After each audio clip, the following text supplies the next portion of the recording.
I would question whether there's another opportunity out there like this, considering the infrastructure. You're in a tier 1 jurisdiction and you've got an active water treatment plant where you can take the tailings out and put the tailing, treat them, recover the commodity and put them back.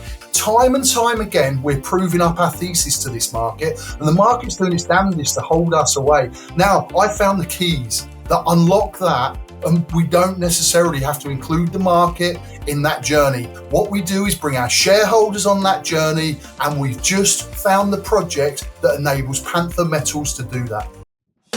This interview is for information only and should not be considered as investment advice or a recommendation to buy shares in the company featured. Welcome to this StockBox interview.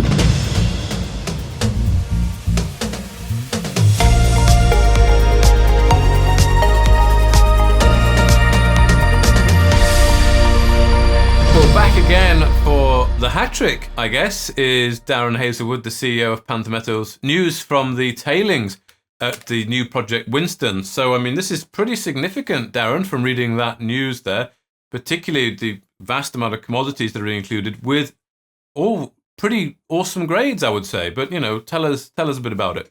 Yeah, look, for Panther, it's what we've been looking for, this type of opportunity for forever. And right, as a company, this changes everything.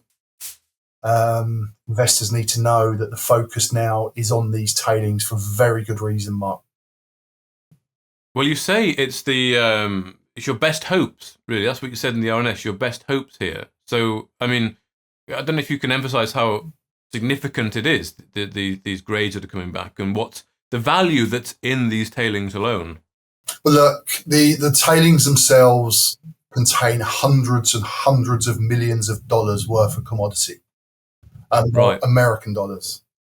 And it sits in a location that has got all of the infrastructure in place other than a processing plant. And in fact, even to the extent that the topography works beautifully, to just above the tailings pond, the ground rises. You've got some buildings and equipment that is part of the ongoing water treatment processing, for instance. So here, you've got everything in place. You've got access, you've got water treatment, you've got power, you've got the road network, and you've got a big tailings pond sitting in a location that potentially allows us to just take the tailings out into a processing plant and put the tailings back into the tailings pond. The infrastructure build required here could not be smaller. The value of those tailings is enormous when linked to the size of the company. Well, you make it sound very simple, and you mentioned the RNS. Oh, it is. Mark, let's remember, this is my background. Now the ball's in my ballpark. Right? This is not a complex process. This is all about building some a boom that allows you access onto the tailings pond and just transporting them up to your processing facility. Okay. So how do you progress with this? You mentioned that you've engaged a tailings expert to take it further. Yeah. And I've already spoken with our drilling contractor. They're looking. The initial plan was to wait until it freezes and then drill. That's too far down the line for me. We don't need to take this into winter. I'm looking with these grades, with what it contains, with what it can do to the company, with what it can do for our shareholders. I'm looking at accelerating this process on this tailings pond as quickly as we physically can.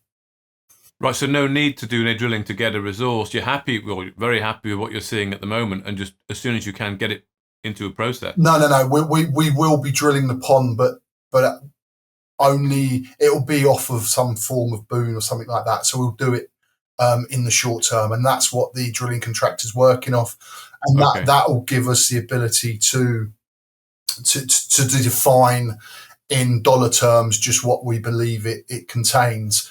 But the process will happen a lot quicker than anyone could previously imagine.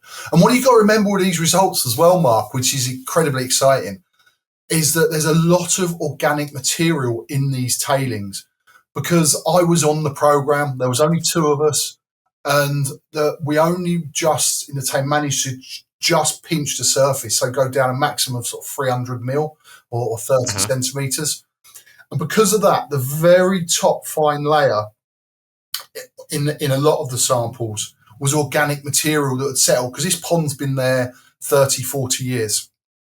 So in actual fact, I would fully expect those grades to be substantially higher in some of those samples than they already are.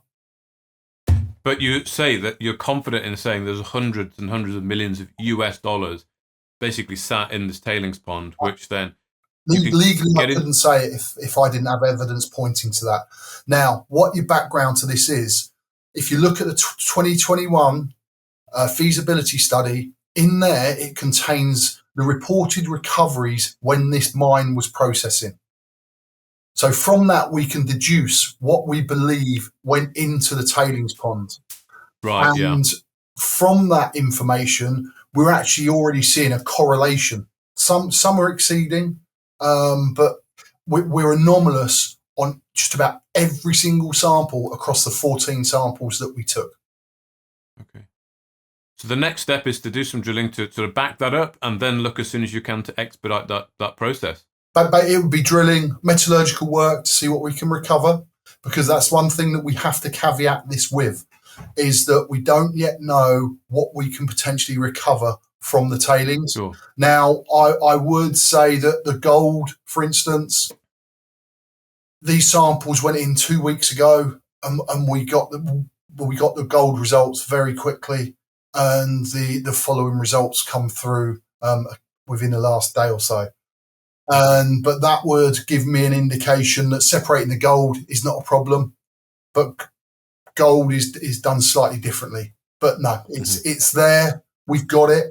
It's just now a case of doing the work to find out what we can recover, how we recover it, and then move to look at plant setup.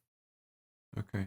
And just finally, Darren, I'm guessing it means a lot to Panther, but I want to ask you the question, what does it mean to Panther? I mean, in previous interviews, you've called this a game changer. You called it a mid-tier project. At the start of this interview, you said you've been waiting for this opportunity, something like this, for a long time. I'm guessing that's because you have value in the ground that you can see a way of getting out, whereas the other project, you were sort of still looking for that value. And I know dilution or not diluting is very important to you. So what does this mean that you know now to the company? Right, so what you're looking at, because of the infrastructure in place, and I would encourage people to look at my social media from a couple of weeks ago to look at the project. I covered the project very thoroughly in those short clips that I put on Twitter.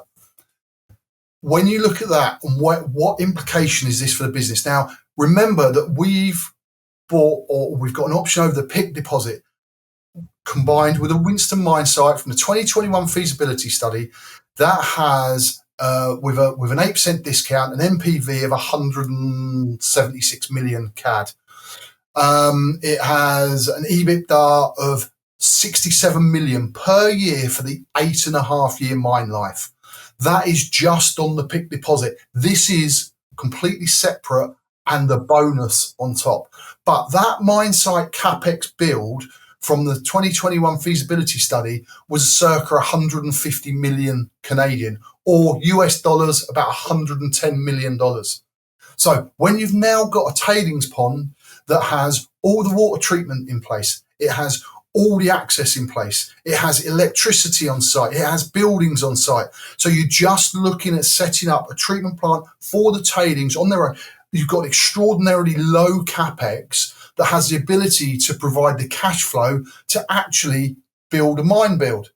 And that would be the plan. And that's without diluting anyone. Now, should the numbers be robust enough, for instance, on the tailings and the cost of the process plant build, then I wouldn't use equity to finance the build of the process plant, because it would be foolish to, because I'd be issuing shares needlessly. I'd look to use debt structuring, because we can afford to do that.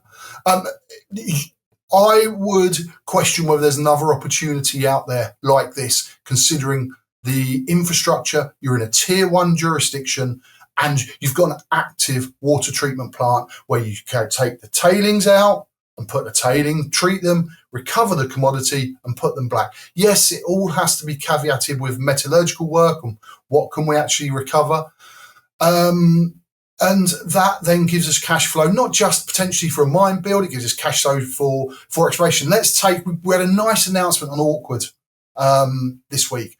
And within that announcement, I said that we're no longer considering looking for partnerships on Awkward.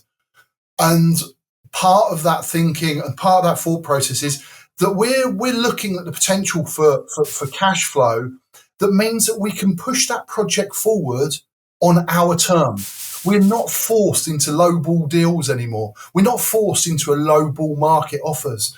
It just transforms everything and our offering. Don't forget, we're looking at the next VMS camp in Canada around Wishbone. Wishbone is an incredibly exciting project. We haven't gone back there because we want to do a 15-hole program to prove up our thesis. Time and time again, we're proving up our thesis to this market, and the market's doing its damnedest to hold us away. Now, I found the keys that unlock that, and we don't necessarily have to include the market in that journey. What we do is bring our shareholders on that journey, and we've just found the project that enables Panther Metals to do that. Okay. Well, excellent, Darren. I can sense the bullishness in your voice there. So thank you for talking to us about that. And yeah, I guess we can look forward to all the next steps on multiple different angles that we've talked about this week. Hopefully next week we'll get some news out on next steps. No promises. Okay. We've got to wait for people to come back to us, but that would certainly be my aim. Excellent. Darren Hazelwood, as always, thank you for your time. Thanks, Mark. If you enjoyed this interview, then give us a thumbs up, a like or a retweet. Subscribe to us on YouTube or follow us on Twitter and hit that notification bell to be the first to know when we release new content. There's loads of great content on our website too, across all our programs at stockboxmedia.com. Thank you for watching.